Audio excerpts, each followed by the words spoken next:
I got that boom boom pow. These chicks is jacking My style, they trying to copy my swag. I'm on that nasty shit. 2008. Whatever. Anyways.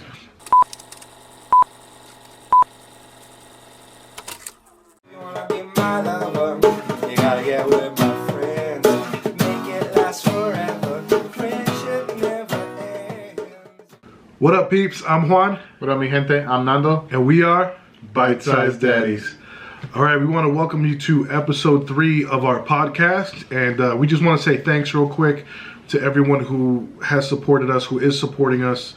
We're seeing the love. We've officially hit 100 followers on Instagram. I know that's nothing but baby steps, you know. We do ask you, we are seeing that you guys are watching the videos on YouTube, but a lot of you guys are forgetting to subscribe, and we definitely need that from you. So please make sure you're subscribed on YouTube. And also share. Yep. And like we always say, we could get pretty annoying, but if you guys can just give us a little love and share it as a story, create a post, anything, we'd appreciate the support. Absolutely. And keep commenting because we're going to be doing subscriber questions every episode, and we want to hear from you. Whatever questions you have from us, we will feature it on the upcoming episode. So please leave us a little love there. Yep. All right, let's get the show on the road. Now for today's topic. Yeah, so I know we've brought up our relationships, our wives, but we've been getting the same question on both our ends, which is, how did you meet your significant other? And I'll leave this one off. So back in middle school, 7th grade, that's middle school, or junior high, whatever you guys call it, I went to a school in the Bronx called Kappa 3, and that's where my partner went as well. I was in 7th, she was in 6th. She was 1 year younger, and we didn't talk. We weren't friends. We didn't talk to each other, but we were always giving each other like the little looks in the hallways and the little smile. And by the time that I finally nutted up to make a move, it was time for her to move out of state. So I never got to do anything with her, talk to her, get to know her really. I don't have time to entertain no weak ass bitch. And the interesting about Heaven and I is that all those years had passed. All throughout high school, we didn't talk to each other because we didn't know. She didn't have social media till later, till after high school. I didn't have her phone number, so we didn't talk for about 6 years, 6 or 7 years. I was already doing my own thing. I moved from New York to Las Vegas, and we reconnected on Facebook. And I shot her a message on Facebook, and that's how we got the things rolling. I sent her a dick pic. Nice. And she booked the first flight out to Las Vegas the very next day. And that's it. Everything is nope. That's exactly what happened. You're lying to them again. Nope. I sent her the schlong dong, and she booked the quickest flight over. But for some weird reason, when we got together, it just felt natural. Like it just felt like we didn't have that shyness. There wasn't any awkwardness. It's like you guys picked up right where you left Yeah, off. it's like no time was lost, and I think that's a big reason why it's worked out. You know, we're comfortable with each other right off the bat. You know, from when I picked her up from the airport in Las Vegas in my mom's minivan. Ooh. And you know, I'm a gentleman. I took her to IHOP. You got money. He got money. Get it all. That's how you reel them in. You can't go too all out in the beginning, you know. Maybe because I'm not really a breakfast person. Like, I like breakfast, but I'm more like a lunch guy. Lunch guy. Yeah. But anyway, yeah, dude. We jumped into living together, and we kind of both agreed on that. We're gonna take this slow. You know, if for whatever reason this doesn't work out, you know, no hard feelings. You know, she can either stay in Las Vegas, do her own thing, or go back home to Delaware, where she was living at the time. But everything just kind of worked out. You know, there weren't any issues in the beginning, and we're at where we're at now. You know, we have our own place, we have our dogs, our child. Everything's good. That's good, man. That's good. What about you? Well, me, I had already left high school. It was a year later. One of my friends invited me to a homecoming dance, and I didn't go to the school no more. She didn't go to that school because she was homeschooled. I know what you're thinking. Homeschooled kids are freaks. But it just so happened that in the little group of friends that were going to go together to the homecoming, I was part of that group. Okay. We didn't know each other or anything. And yeah, we met at a homecoming dance because of mutual friends. We didn't, after that night, like when I dropped her off home, like I was the designated driver. I was the one in charge of driving. I took everyone home, and I came to realize that we only live like 5-6 blocks away from each other. Okay. Yeah. So then after that, you know, we added each other on MySpace because MySpace. we thought we knew each other. So okay, we added each other. Wait a on minute. MySpace. I don't mean to interrupt you real quick, but on MySpace, did you immediately make her like one of your top 5 friends? Nah. Don't lie about it. She didn't either. So no, actually no. We added each other on MySpace, and dude, funny thing is, we didn't talk for like almost a year. Yeah.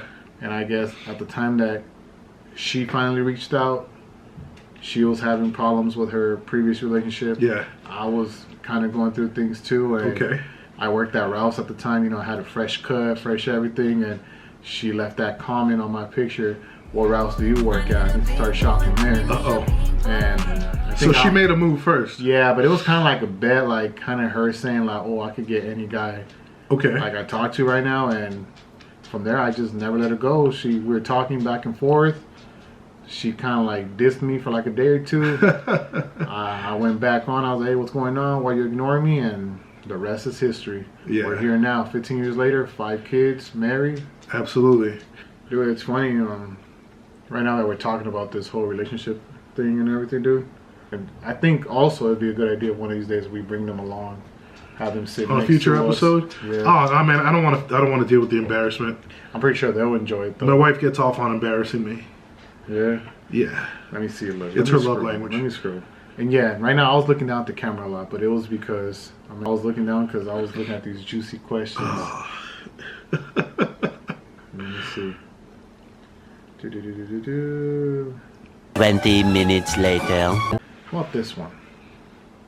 I know she's your partner and everything. Would you forgive her if she came to you and told you that she cheated on you?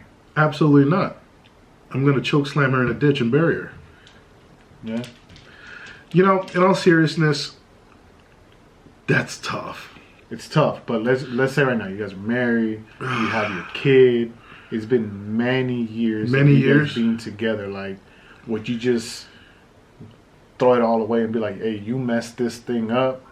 You're out of here," or would you want to sit down and hear, okay, how long has this been going on for? Yeah. Who is it with? Were you really into it? Was it something that I did that caused this? Like, no, you're right. I would want information. I would want to look into it because maybe as a man, if it's something that I'm lacking, I would need to know. First of all, she's wrong for doing it, hypothetically, of course. But maybe if you're saying this has been going on, you know, for years that you're together, maybe I was lacking in some department that I should know about. And of course, the right thing would have been for her to communicate that. But I think there is room for forgiveness depending on the severity of it. Yeah, like extreme, huh? Like how far? Yeah, like if you've been cheating on me with a person for the last 3 years, then it's like, whoa. No. But if you slipped up one time, you know, you were in your feelings and you let things get carried away, I think there is room for forgiveness there. What is your extreme cheating? Like, you know, a lot of people, there's different forms of cheating. Some people think that, oh, because you go all the way, like it doesn't always necessarily have to be all the way. To me, cheating can already be like an emotional connection, an emotional feeling. Yeah, I don't think you need to have sex in order to cheat. Yeah. If you're already entertaining someone else while being in a committed relationship, I think you're already cheating on them. Or going out. Yeah. Even holding hands, like even though it was just friendly. No, like there's boundaries. Yeah, no, absolutely.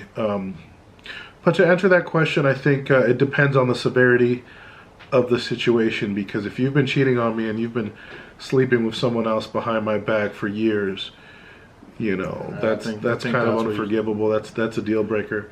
But if you slipped up, you know, you don't have your emotions in check, and you slip up, you know, and you want to work on the relationship, and you show that you want to put that effort to get better, then I think, you know, there's room for forgiveness there. Okay, that's good.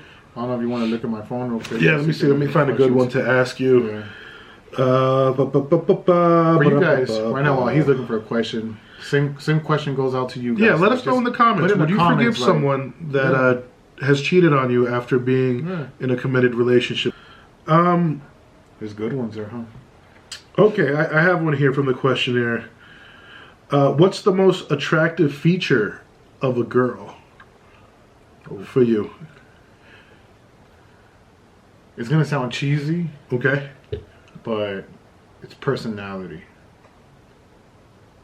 Because you could be the most attractive girl out there. Oh, yeah. Looks wise, you can be a 10, an 11, whatever. I've met a couple girls like that. You can have it all. You can have the looks can be the looks that every guy wants. But if the inside, if it's shitty inside, and I'm not saying I'm the best looking guy. I'm not saying I'm gonna. I'm just saying my personal preference. It's gonna be personality. Because what is it gonna do for me? For you to look the way you look, but you're gonna be a bitch. Yeah. You get me? Like yeah. we will have nothing in common. Nothing. You know, because there's a lot of girls out there like that. They could be really pretty. Yeah, they're an absolute 10, but they have the personality of a snail. Yeah. So I think that's my feature. I think it's the personality. No, that's a great answer. If I were to answer this question, what would you go for? And don't do that shit. Oh, I'm going for that ass because I know how you are. Going for that ass, baby. Ka-chow. No, you know what? A great smile, a good laugh. I love making people laugh. I think that is what truly turns me on, emotionally, sexually. I love the fact that I can have you giggling, you know, like a baby. Why are you talking to me like that, dude? Stop it, girl. I feel like all that is towards me right now. I'm definitely talking. Is it here to get out of here? Why? No, but just I like to have fun and to be funny and just get a good laugh going, you know. You always get me laughing. That's exactly it. Whatever that means. It's getting weird. What you got?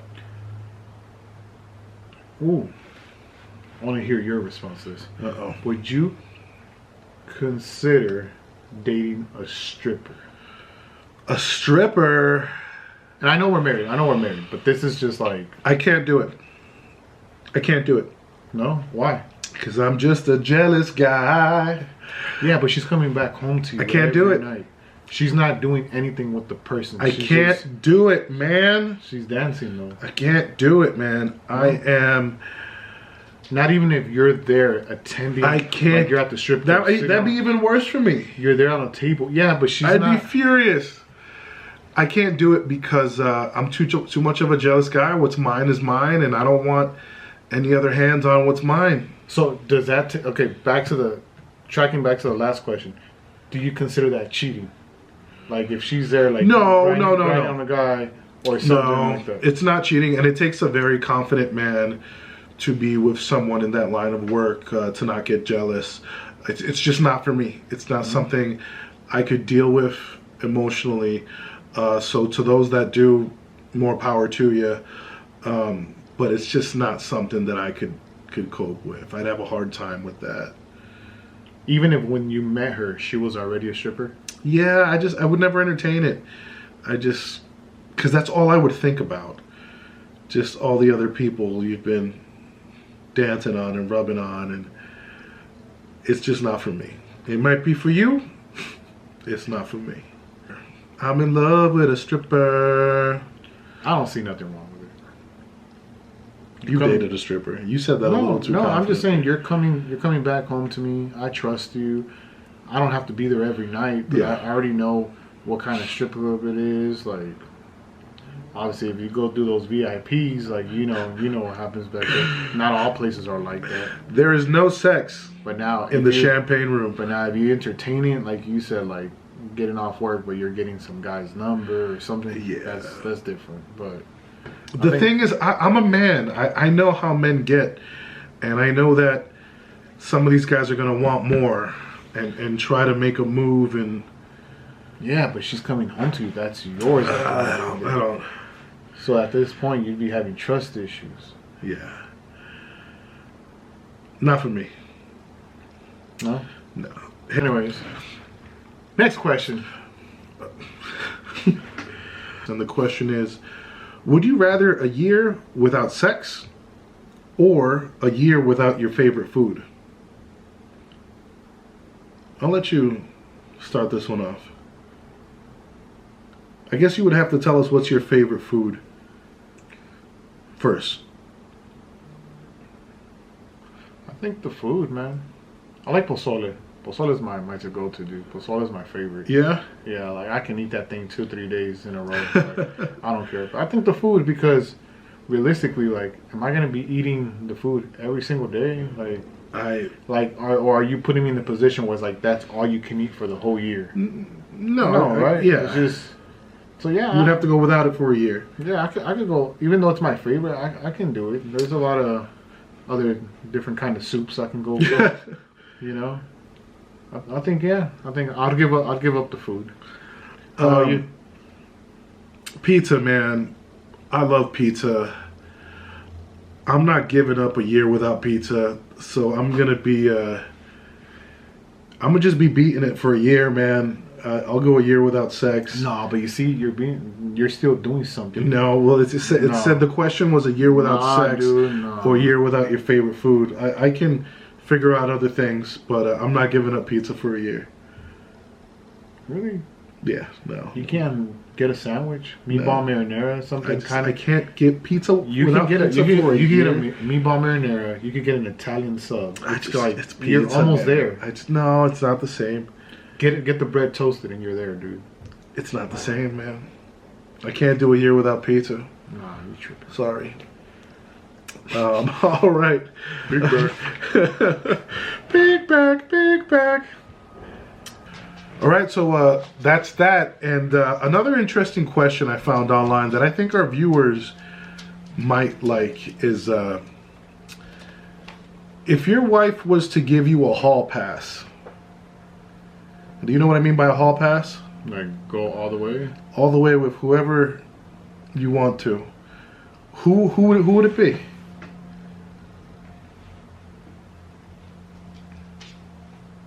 I think I'd keep it with my G's. I think it'd be either Becky G With your G's? or Carol G. Becky G or Carol G? Well, I'm Juan G, so. Yeah. Esa sí está feo. Fuck. So Carol G for you. Why Carol G? I don't know, dude. I just remember how earlier we were talking about like the personality wise. I mean, obviously I don't know her like in person, Yeah. but from what I'm able to see and study, like I don't know, dude. I think she has a vibe. She does seem like a very down to earth person. She gives that off. Her accent, her look. I think she's a package. I think she has everything that I would consider like not perfect, but like that's what. Yeah. No, I get what you're saying. Absolutely. And same goes with same with Becky G, man. Yeah. Okay. Like she's not like, I think their personalities, dude. Like They do seem. But if I had to pick, cool. But if I had both of them in front of me and they were to be like, all right, we're both down for you too. I think Carol G. Okay. I think I'll go with Carol G. All right. For me, if my wife was to give me a hall pass, Rosie O'Donnell. When she was Betty in Fred Flintstone movie, it was creme de la creme. No.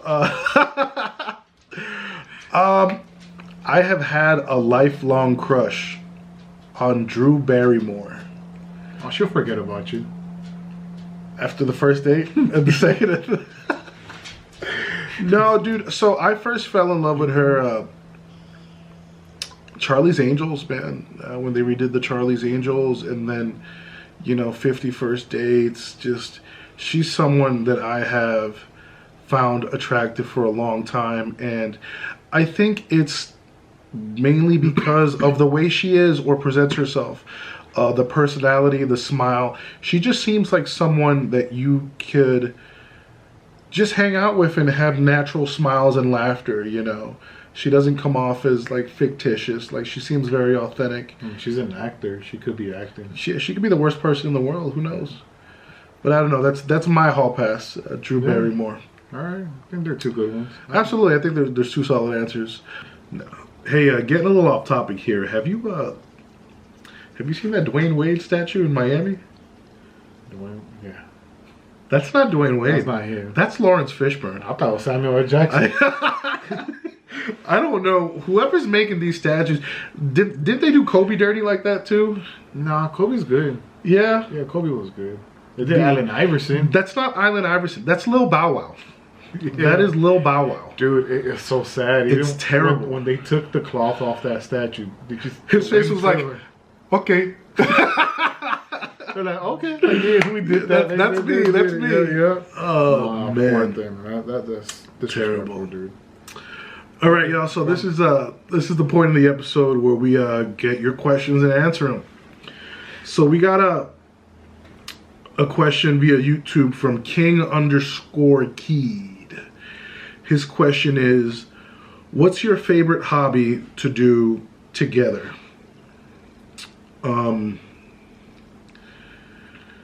So we used to work at this telecommunications company, and we used to sit together.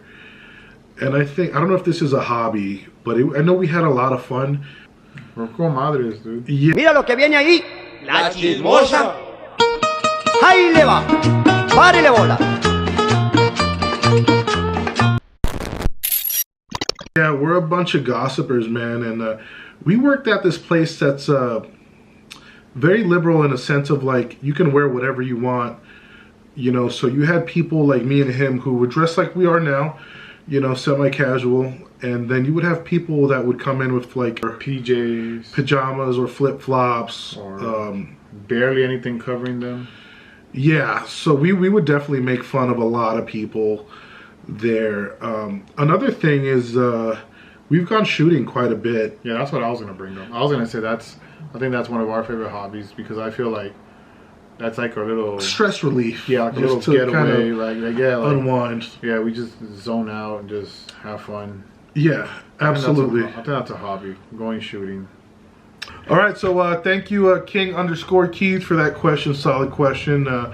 On to the next question. This question is from via YouTube at 240 Mamba 024. Question is Mamba. Brian. That's Brian. Brian Mamba. It has to be Brian. Hey, Brian. Yeah. Thanks for subscribing. His question is, what's your favorite scary movie? And how would you overcome your fear to come out alive if you're in that movie? Ooh. So this is kind of embarrassing because this isn't really a scary movie. But when I first saw this movie as a kid, I was so scared. And I'm going to just make a noise right now that you might know what movie I'm talking about. All I would hear in my room is...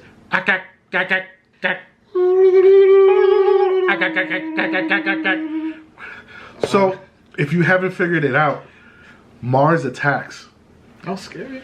For me, it killed me as a kid. Because there were some scenes in that movie that were aggressive. Like, when the alien was dressed up as the chick and she bit the dude's finger off and spit it into the fish tank. Oh, yeah.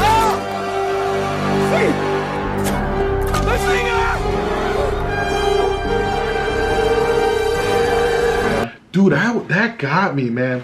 So, and just those aliens like that. What you're walking? Yeah, the little...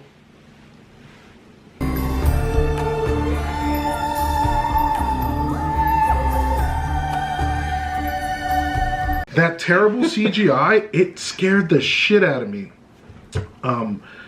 So yeah, that's. I can see where you're coming from. It just, as a young kid, I didn't know what I was seeing. That was like my first encounter with like aliens, and it wasn't like E.T. and nice aliens. Those aliens came to Earth and started blasting. All right, but you see, look, his question said, "What's his?" Oh yeah, there's a part two.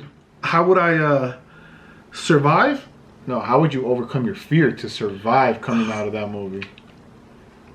You did it. You did a good one. I don't know. I think I would. Let's just say you were in the movie right now because it was happening in real life. I'm hiding. You're hiding? I'm hiding. I was terrified. Yeah, but you're not overcoming your fear though. I'm not. Fuck that. You're just gonna hide out? Absolutely. Dead. So the aliens were never friendly. So I guess you would have to strap up and fight them back. See, so that's overcoming. I think fear. You would I have guess to fight back. you'd be forced to fight back. You just gotta bust a rush hour. Put that gun down. Fight like a man. Fight like a man. Yeah, because they had those guns on them, dude. So that if he had no gun, it's like that part of the movie where that dude wasn't he boxing one of them? Yeah, yeah. But yeah, no, I would have to fight these aliens, man. These scary ass aliens, dude. Yeah, like in Three Ninjas, boys. Just light up the eyes, boys. Light up the eyes. Light up the eyes. You just gotta hit them in their parts, dude. You're good. So I'm gonna repeat the question for you. It's what's your favorite scary movie, and how would you overcome your fear to come out alive if you were in the movie? So there's a couple movies, but one movie that I feel like a lot of people won't consider scary, but to me is Paranormal Activity. And the only reason I say that movie, The original one we're talking about? yeah, the original Okay. one, or the one with the Hispanic kid. I don't know, maybe because I can Yeah. remember. Which one is that? The last one? No, that's not the last one. I forgot, but it's the one with the Hispanic. I think it's like part 4. Yeah, I remember there's one with the Spanish guy. Yeah, but I just think that kind of movie is scary for me in the sense of like, you know how sometimes you're like home alone, you're showering, you're just chilling, and you hear those noises. Yeah. Or how sometimes people will tell you like, oh, if you wake up at a certain time of the night, it's because somebody's there watching you or something, dude. Like, Yeah. it happens a lot, and it puts me in a position where I feel like that stuff is real. To me, I believe that stuff actually exists. Same. But I think to overcome my fear, you know, like I know people might laugh or whatever, but I think just pray, man. Talking to a priest, see if I can get help. And if I feel Or you could like, just move from the house that this is all happening. yeah, but think about it. Yeah, you can move from the house, but if that spirit, that soul is already like part of you, Yeah. it doesn't matter where you go, it's gonna follow you. I see that. So I think to overcome fear, I think I would just pray and just show like, yo, I'm the bigger person here, and yeah, dude, probably be dead. Probably dead. Yeah, But probably I mean, dead. have that. And also, strangers, you know, like imagine you getting Airbnb, planning the best vacation you can have. Yeah. In the middle of nowhere, like you go camping, but instead of sleeping in tents, you get a house. Yeah. You just hear people banging on your door. That's Where do you go? What do you do? Where do you go? I don't know. Yeah. How about you guys? What would you do? Yeah, and what's your favorite scary movie? Yeah. With that said, let's wrap it up, man. Once again, I want to thank all of you guys from the bottom of our hearts from watching the videos. We're watching you repost them, posting us up on social media. Yeah. Thank you. Once again, like, subscribe, share, tell your mother, your father, your brother, your sister, your bald-headed grandma, the crackhead that lives down the block. And it's easy. Bite-sized daddies. You Absolutely. can give anybody the name. Bite-sized daddies. We'll see you guys next week. Take it easy. Peace. Here I go again. Getting up.